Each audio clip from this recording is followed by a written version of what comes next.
Hello everyone, thanks a lot for coming. And thanks for Carrie for the introduction. So yeah, in 1967, Pierre Trudeau, who was our Prime Minister, he was a Justice Minister back then, he introduced an omnibus bill that would decriminalize homosexuality and contraception and legalize abortion. He famously said at the time, "There's no place for the state in the bedrooms of the nation." Since that bill passed in 1969, abortion was completely decriminalized in 1988. We're the only country in the world that has decriminalized abortion. Gay marriage was legalized in 2005. And finally, Canada's prostitution laws were struck down last December by the Supreme Court. But the government is still stubbornly refusing to leave our bedrooms. Its last stand is an ideological battle against sex between consenting adults for money. So my passion has always been women's rights and equality, and I'm primarily an abortion rights activist. And one of the reasons I got involved in the sex work issue is because I was struck by the many parallels between sex work and abortion, at least in terms of feminism and women's rights. So of course there's significant numbers of sex workers who are male and transgender, and some women bisex, but I'm going to focus my comments on women sex workers because the supporters of Bill C-36 are really only concerned about women.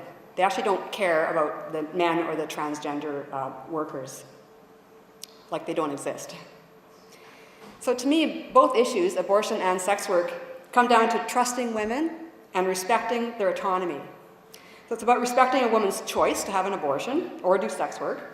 It's her body, it's her life, and she's the only one who knows what's the best option according to her own circumstances. Whether the choice is abortion or sex work, it might be a constrained choice, a difficult one, where the woman has few other options, but it's still a choice, and she has a right to make it, regardless if others morally disagree with it. Even if her choice turns out to be a mistake that she'll regret, women should be trusted to take responsibility for the decisions and the consequences. Women are adults, not children, who need to be protected from themselves. So I believe the premise of Bill C-36 is rooted in the same old sexist, patriarchal, traditional beliefs that we've been fighting for centuries. Beliefs that are shared, for the most part, by both religious social conservatives and the radical feminist movement that opposes sex work.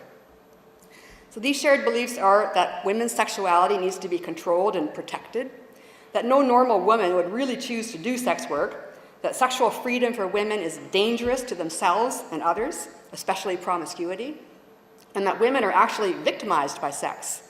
Not just sex work, but sex itself. There's a radical feminist belief that penetration is an act of violence. And these are the same types of beliefs that right-wing anti-abortionists have about women and sex.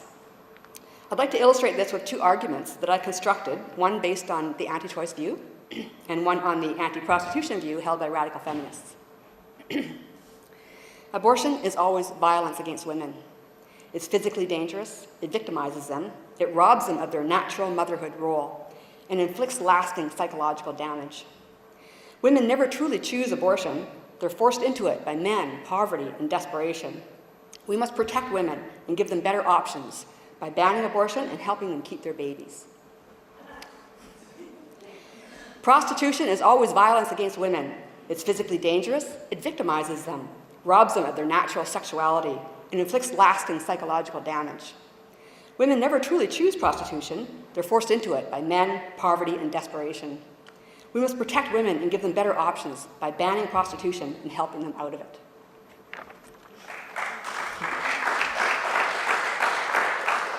Thanks. So the common thread is that both radical feminists and anti-abortionists don't recognize women's agency, and they cast women as passive victims. Women's choice to do sex work is even considered to be deluded or naive. They have a false consciousness, and they don't know they're enthralled to the patriarchy. While anti-abortionists often assume that women who have abortions don't actually understand what they're doing, really. They're ignorant about what pregnancy is, and they have to be told that they're killing a baby. Both groups also use dehumanizing language to describe sex workers and women who have abortions. For example, sex workers are called prostituted women. And while those who have had abortions are called by anti-abortionists post-abortive women. Both radical feminists and anti-abortionists don't recognize the majority of women who really do choose sex work or have abortions without regret. Radical feminists only listen to the relatively small number of former sex workers who misinterpret the violence and abuse they suffered as caused by sex work rather than a stigma and criminalization. These women now preach about the dangers of prostitution and tell their sad stories in an effort to ban it and prevent other women from entering the industry.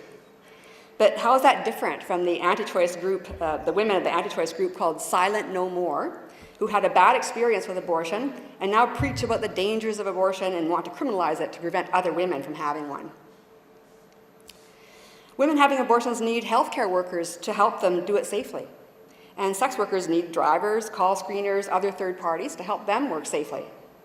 But radical feminists demonize third parties as exploiters or profiteers, and they want to criminalize the pimps and the brothel owners. While anti-abortionists want to criminalize abortion providers as murderers.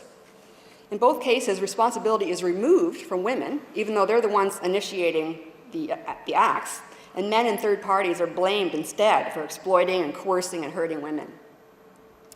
Probably the most disturbing parallel is that both groups share the same delusion that prostitution and abortion can be abolished through the use of criminal laws, even though this goes against all evidence and common sense.